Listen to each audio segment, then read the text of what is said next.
अभी थोड़ी देर पहले जो खबर आई है वो आई है पश्चिम बंगाल के साउथ 24 परगना से, जहां पर बीजेपी अध्यक्ष जेपी नड्डा के काफिले पर हमला हुआ है। बीजेपी लगातार शोर कर रही है और आवाज उठा रही है कि किस तरीके की हिंसक राजनीति वहां पर टीएमसी यानी कि तृणमूल कांग्रेस कर रही है।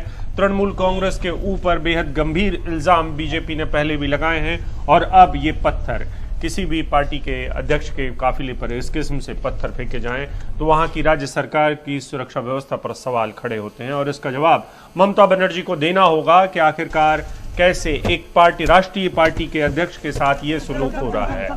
लोकतंत्र में बातचीत के लिए बहुत सारी जगह होती है, लेकिन ऐसे पत्थरों के लिए नहीं।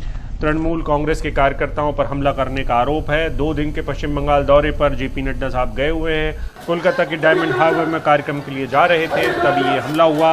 आप इन तस्वीरों में ये भी देख पाएंगे कि पुलिस भी मौजूद थी और कार्यकर्ता भी मौजूद थे। तो कैसे सुरक्षा इंतजाम दिए गए।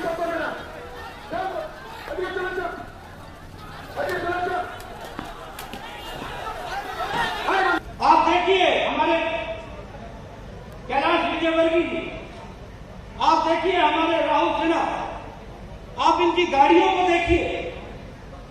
मैं तो आज इसलिए सुरक्षित हूं क्योंकि हमारे पास बुलेट प्रूफ गाड़ी, अन्यथा किसी कोई गाड़ी नहीं छूटी जिस पर अटैक नहीं हुआ है। ये गुंडा राज जो हमें देखने को मिला है, इसको नस्लो नाबूद करना है और प्रजातंत्र को यहाँ पर खिलाना है। ममता जी, आपकी सरकार जाने वाली है और कमल खेलने वाला है। माननीय नड्डा जी के पीछे हमारी गाड़ी थी, उनके ऊपर भी पथरा हुआ। उनकी तो बुलेट प्रूफ गाड़ी थी, पर हमारी गाड़ी पूरी तोड़ दी और टारगेट करके नाम चिल्ला चिल्ला के बोले। और मेरे ड्राइवर को चोट आई है, सिक्योरिटी को चोट आई है, मुझे भी चोट आई है। और मैं समझता हूँ कि अराजकता की हद है ये। मैं समझता हूँ ये बहुत ही अक्षम्य अपराध हुआ है और पुलिस की उपस्थिति में गुंडे अराजकता करते रहे। मैं समझता हूँ कि कभी ऐसा लग रहा था मन में कि अपन अपने देश में हैं कि किसी दूसरे देश में। जितने गुंडे थे उनकी तुलना में हमारे पास फोर्स कम था और उन्होंने बहुत ज़बरदस्त पथराव किया। अखिलेश हमारे साथ जुड़ गए हैं। अखिलेश, इस तरह की घटनाएं जब होती हैं तो सवाल खड़े होते हैं ज़रूर कि क्या कानून व्यवस्था वहाँ पर बनाई हुई है। ज़रा बताइए इस घटना के बारे में। देखिए, ये जो घटना है इसके बारे में जो जानकारी मिली वो यही है कि आज सुबह जब बीजेपी अध्यक्ष जेपी नड्डा इस डायमंड हार्बर इलाके में थे, उनका पहले से निर्धारित ये कार्यक्रम था। पश्चिम बंगाल सरकार को इसकी सूचना काफ़ी पहले ही दे दी गई थी। जेपी नड्डा जो है उनको जेड कैटेगरी की सिक्योरिटी भारत सरकार की ओर से दी गई है। सीआरपीएफ जो है वो उनकी सुरक्षा करती है।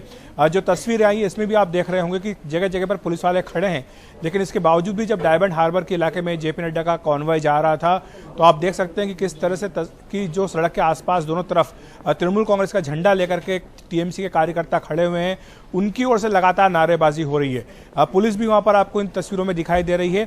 इसी बीच में ये तस्वीरें दिखाती कि किस तरह से वहां पर पत्थर जो है वो लगातार आने शुरू हो जाते हैं। ये जो तस्वीरें आई हमें जो मिली हैं बीजेपी की ओर से, इस कॉन्वॉय में ये कैलाश विजयवर्गीय की गाड़ी है और इसमें लगातार पत्थराव की आवाज़ आ रही है। कार के ऊपर पत्थर आकर के टकरा रहे हैं। ये पत्थर भी बड़े बड़े हैं, ईंटें हैं बड़ी बड़ी, और इनसे कारों के शीशे जो है वो टूट गए। कई लोगों को इसमें चोट आई है। कुछ मीडिया की गाड़ियां भी इस कॉन्वॉय के साथ चल रही थी कवरेज के लिए, उनको भी इसमें चोट आई। उनकी गाड़ियों में भी शीशे टूटने की खबर है। जेपी नड्डा 2 दिन के दौरे पर पश्चिम बंगाल में हैं। अभी जो उनका कार्यक्रम था उसके मुताबिक इस डायमंड हार्बर इलाके में उन्हें मछुआरों के साथ इंटरेक्शन करना था और तभी ये घटना हुई है। वो इसी कार्यक्रम में जा रहे थे जब ये घटना हुई है। बीजेपी ने साफ तौर पर ये कहा है कि पश्चिम बंगाल सरकार जो है ये उसका फेलियर है। जो सिक्योरिटी उनको देनी चाहिए थी वो सिक्योरिटी वो नहीं दे पाए हैं और निश्चित तौर पर ही जो वहाँ की कानून व्यवस्था है उस पर एक बड़ा सवाल खड़ा करती है।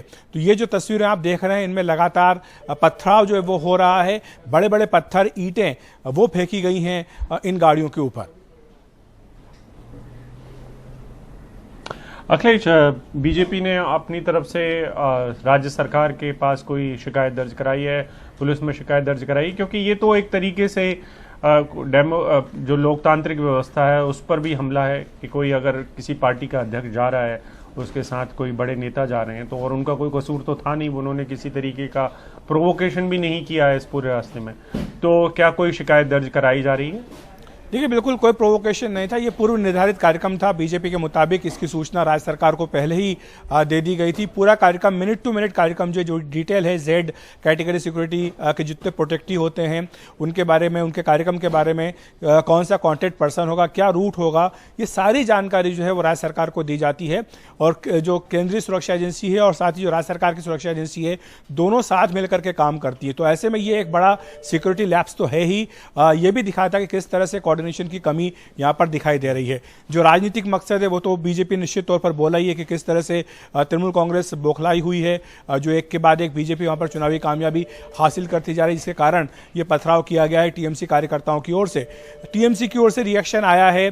टीएमसी के एक नेता की ओर से कहा गया कि ये ममता बनर्जी का चुनाव क्षेत्र है, वहां पर ये गए हैं जेपी नड्डा, ये एक तरह से प्रोवोक करने की कोशिश बीजेपी की ओर से की जा रही है। हालांकि उन्होंने ये कहा है कि जो भी इस घटना के लिए दोषी हैं उनके खिलाफ कार्रवाई की जाएगी। मैं आपको बताऊं कि जो पश्चिम बंगाल बीजेपी के अध्यक्ष हैं, उनकी ओर से कल ही एक पत्र गृह मंत्री अमित शाह को लिखा गया था, जिसमें यह कहा गया था कि जेपी नड्डा जो कि दौरे पर हैं पश्चिम बंगाल के 2 दिन के, उनकी सुरक्षा को खतरा हो सकता है, इसलिए खास एहतियात बरतने की जरूरत है।